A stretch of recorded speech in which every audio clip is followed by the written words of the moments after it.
tous et bienvenue, je suis Sébastien, coach sportif et diététique sur coachonmo.com.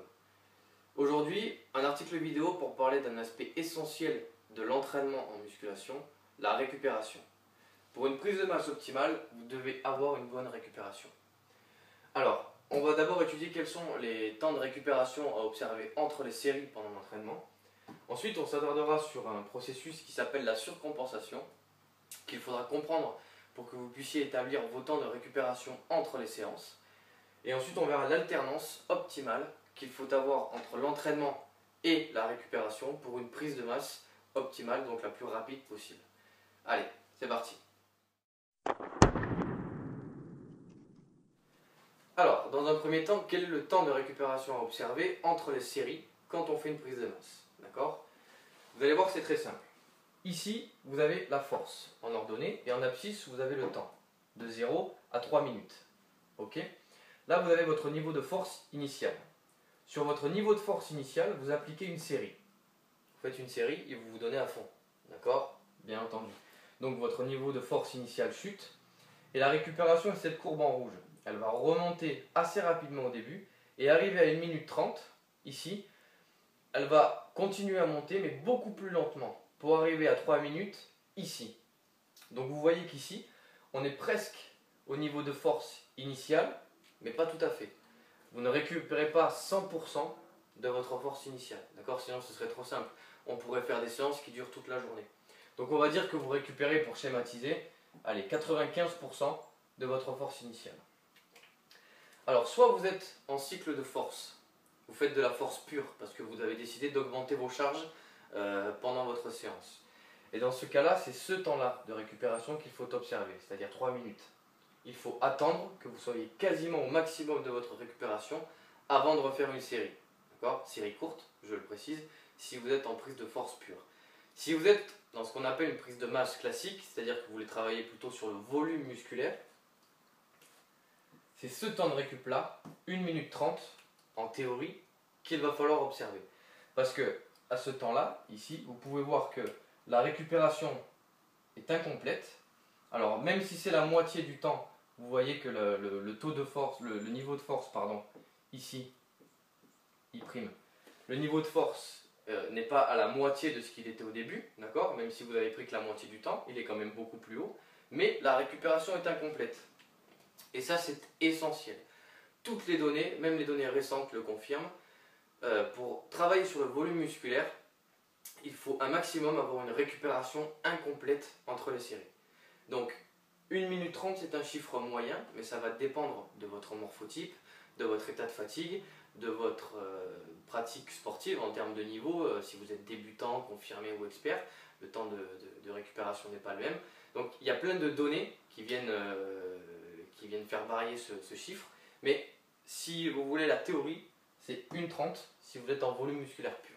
Voilà. Ça, c'était pour la récupération entre les séries. Et maintenant, on va voir la récupération entre les séances. La récupération entre les séances, elle, va dépendre d'un phénomène qu'on appelle la surcompensation. D'accord? C'est un phénomène très simple. Toujours sur le même schéma. Donc là, vous avez votre niveau de force en ordonnée. Et là, en abscisse, vous avez le temps. Donc là, c'est plus en minutes puisqu'on est entre les séances. D'accord? On n'est plus entre les séries. Donc c'est un temps qui peut varier, allez, on va dire de 0 à 48 heures. D'accord? Donc vous avez votre niveau de force initial que vous avez avant la séance. Vous appliquez ici votre séance d'entraînement. Toujours pareil, que vous faites au maximum de l'intensité. D'accord?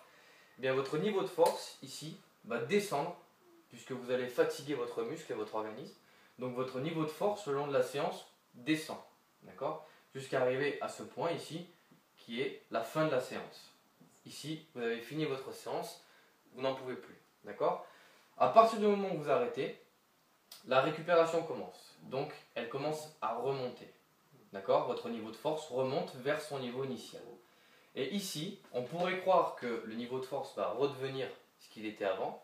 Mais le principe de l'entraînement, c'est justement, le principe de la surcompensation, pardon, c'est justement que ce niveau de force va être légèrement supérieur pendant un court laps de temps, ici, pendant tout ce temps-là, va être légèrement supérieur au niveau de force que vous aviez avant. Puisqu'ici, vous pouvez constater que à ce moment-là de la récupération, vous avez un niveau de force qui est supérieur au niveau de force initial. C'est ce phénomène-là, ici, qu'on appelle la surcompensation. Ce moment où en fait vous avez des capacités physiques qui sont supérieures à la séance d'entraînement que vous venez de faire. D'accord ? Alors selon les entraînements que vous faites, et toujours pareil selon votre morphotype et votre capacité à récupérer, ce moment varie, le laps de temps que dure ce moment peut varier, mais en règle générale il est entre 24 et 48 heures après l'entraînement. Pour ce qui est des entraînements de force, de force et de prise de masse. Donc c'est ce moment-là qui est intéressant. Si vous passez à côté de ce moment-là, ensuite la récupération va redevenir ce qu'elle était avant pour retourner en fait ici à son niveau initial. Donc ici, vous avez un niveau de force qui va lentement revenir. Si vous n'appliquez pas d'autres stimulus d'entraînement, le niveau de force va redevenir ce qu'il était avant. D'accord ? Ça, c'est la surcompensation. Retenez simplement que ici, vous êtes plus fort qu'avant votre séance. Et maintenant, on va voir comment s'entraîner avec ce phénomène de surcompensation. Alors, maintenant que vous savez ce qu'est la surcompensation, je vais vous montrer comment on l'utilise dans l'entraînement pour planifier ces séances et donc pour calculer la récupération entre les séances. Voici comment on progresse en musculation. Donc, vous voyez bien que on est toujours sur le même schéma, d'accord ? La force et le temps. Là, vous avez votre niveau initial de force avant de commencer la séance. Ici, vous venez d'appliquer une séance, donc votre niveau de force baisse. Et il remonte, on a vu, surcompensation ici, il passe au-dessus du niveau de force initial.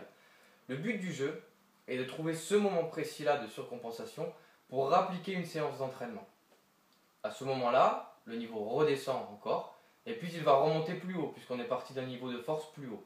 D'accord ? À ce moment-là, en haut, on réapplique une séance, et ainsi de suite. On essaye d'appliquer une séance à chaque surcompensation. Ce qui fait que, à la fin, si on a trouvé la bonne alternance entraînement-récupération, on a un niveau de force ici qui est bien supérieur à ce qu'il était initialement. Voilà. Après l'entraînement, vous avez un niveau de force qui a augmenté. C'est la base même de l'entraînement. D'accord ? Trouver à quel moment le corps a récupéré et a cette phase de surcompensation pour appliquer un nouveau stimulus d'entraînement. Donc ça, c'est la première méthode, la plus classique, la plus employée.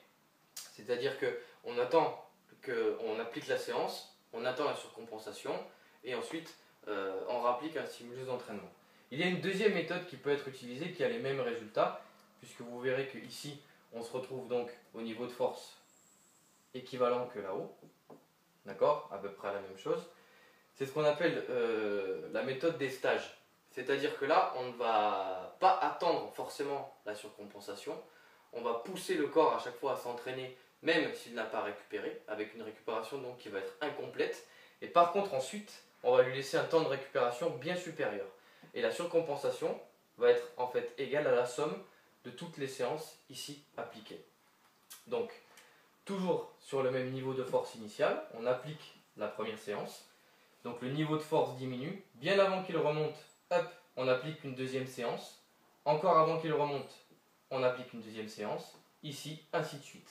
Donc le niveau de force va être très très bas, puisqu'on épuise l'organisme. Mais par contre, on va lui laisser beaucoup plus de temps pour récupérer. Et la surcompensation va être équivalente à celle qu'on a ici. Pour vous donner un ordre d'idée, pour que vous compreniez, admettons que cette méthode-là, ce soit un entraînement toutes les 48 heures, et ainsi de suite, on continue. Donc c'est-à-dire qu'on s'entraîne, on attend 48 heures la surcompensation, on se rentraîne, etc. ainsi de suite, jusqu'à arriver ici. Et pour ici, on aurait par exemple un entraînement toutes les 24 heures. Voilà, c'est-à-dire que là, on n'attend pas la récupération. Un jour, entraînement, un jour, entraînement, un jour, entraînement. Par contre, ici, on va attendre 3-4 jours, d'accord, pour avoir ce niveau-là de surcompensation. Donc voilà, ça ce sont les deux méthodes classiquement utilisées en entraînement pour augmenter les capacités physiques, donc la force et la prise de masse générale sur le corps. D'accord ? Maintenant, quelle est la meilleure alternance entre l'entraînement et la récupération? Quelle est l'alternance maximum pour avoir une prise de masse optimale? C'est ce qu'on va voir dans la dernière partie. C'est le point le plus important pour optimiser sa prise de masse, l'alternance entre les entraînements et la récupération. Alors c'est une donnée qui varie en fonction en fait, des individus. C'est d'ailleurs tout le challenge quand j'établis des programmes personnalisés, entraînement et nutrition, des gens que je suis via la méthode Coach on Web, c'est de trouver quelle va être la meilleure charge d'entraînement et est-ce qu'il est possible pour les personnes à qui je vais appliquer cette charge de la suivre. Comment est-ce qu'ils vont récupérer, quand est-ce que je peux mettre et quelle séance je peux mettre après, etc. Il y a plusieurs critères à prendre en compte quand on veut planifier son entraînement. D'abord, votre morphotype. Alors, les membres du site coachonweb.com ont déjà reçu l'article sur les morphotypes, donc je ne vais pas m'attarder là-dessus, je vais simplement vous dire qu'il y a 3 morphotypes différents, ectomorphe, mésomorphe, endomorphe, et ce sont 3 morphologies, si vous voulez, qui ne demandent pas la même récupération parce qu'elles n'ont pas le même métabolisme, pas la même génétique. Un ectomorphe, par exemple, qui est le morphotype qui a le plus de mal à prendre la masse parce qu'il est d'origine très très sec et très très nerveux, va devoir limiter ses entraînements, avoir des entraînements, des séances très courtes mais très intenses, mais pas plus de 3-4 par semaine. Au-delà, la récupération se fait mal et donc le muscle ne peut pas se construire. Ensuite, le niveau de pratique. Il est évident qu'un débutant qui commence la musculation ne va pas pouvoir encaisser la même charge d'entraînement que quelqu'un qui la pratique depuis des années. D'accord ? Donc le niveau de pratique est aussi à prendre en compte. C'est d'ailleurs un point très important, surtout pour l'entretien de la motivation. Parce que souvent, l'erreur que font beaucoup de débutants, c'est qu'ils veulent partir dans l'entraînement trop fort. En se disant, bon, je me mets à la muscu, je me fais 5 entraînements par semaine et je m'y tiens pendant des mois. Seulement quand on commence, 5 entraînements par semaine, c'est une charge tellement énorme, quand on a une vie professionnelle ou scolaire à côté, qu'on a du mal à s'y tenir. Et donc on se décourage. D'accord ? Commencez doucement, faites en fonction de votre niveau de pratique et vous irez en progression. D'accord ? Ensuite, le mode de vie. Là, c'est pareil. Il est évident que quelqu'un qui travaille sur les chantiers toute la journée ne va pas avoir la même énergie et la même récupération disponible que quelqu'un qui travaille dans un bureau ou qui ne travaille pas, etc. D'accord ? Donc, il est important de prendre ça en considération. Ce que je vous donne la plupart du temps, c'est la théorie, mais mon but en tant que coach sportif, c'est toujours de l'adapter aux personnes que je suis. D'accord ? Comme la plupart des gens que je suis, à part sur le terrain, qui sont des sportifs de haut niveau, mais via la méthode Coach on Web, sont des gens comme vous et moi, qui ont une activité professionnelle, des enfants, des contraintes, etc. Il est important de prendre tout ça en compte. D'accord ? On ne peut pas, si on a une semaine chargée en termes de travail ou en termes même de stress personnel, avoir la même récupération, parce qu'on ne va pas dormir pareil, donc forcément, on ne sera pas disponible pareil à l'entraînement et le corps ne va pas récupérer aussi vite. D'accord ? Donc il est important de prendre, sans vous écouter, attention, d'accord ? C'est pas ce que je suis en train de vous dire, mais il est quand même important de prendre en compte votre mode de vie. Et le dernier point qui va conditionner votre récupération, c'est votre alimentation. D'accord ? Plus vous allez manger sainement et donner à votre corps ce dont il a besoin, ni plus ni moins, plus vous allez récupérer rapidement. D'accord ? Alors, c'est à conjuguer avec le mode de vie, bien sûr, puisque l'alimentation fait partie du mode de vie, et le sommeil aussi, qui est très important. Mais véritablement, l'alimentation, et je le dis toujours, la nutrition compte pour 80% de vos résultats. Si l'entraînement est indispensable pour engager tous les processus de prise de masse, c'est l'alimentation qui va vraiment conditionner vos résultats. D'abord, parce que c'est elle qui vous apporte tous les matériaux de construction pour la fibre musculaire, mais surtout parce qu'elle va vous aider à la récupération. Bien sûr, il y a les protéines, les glucides, etc. Mais ne négligez pas les apports en micronutriments, fruits, légumes, etc. C'est très très important dans la majeure partie des réactions physiologiques et ça rentre beaucoup en prise de compte pour la récupération. D'accord ? Voilà, c'est terminé. J'espère que cet article vous aura été utile à mieux comprendre le processus de récupération pour pouvoir optimiser vos séances, être plus efficace à l'entraînement et mieux récupérer pour une prise de masse optimale. Si cet article vous a plu, n'hésitez pas à le partager sur les réseaux sociaux. Et si vous avez la moindre question, que ce soit sur cet article, la récupération ou sur la prise de masse en général, vous savez qu'en vous inscrivant gratuitement sur coachandwork.com, vous pouvez me les poser directement par mail. J'y répondrai dans les plus brefs délais.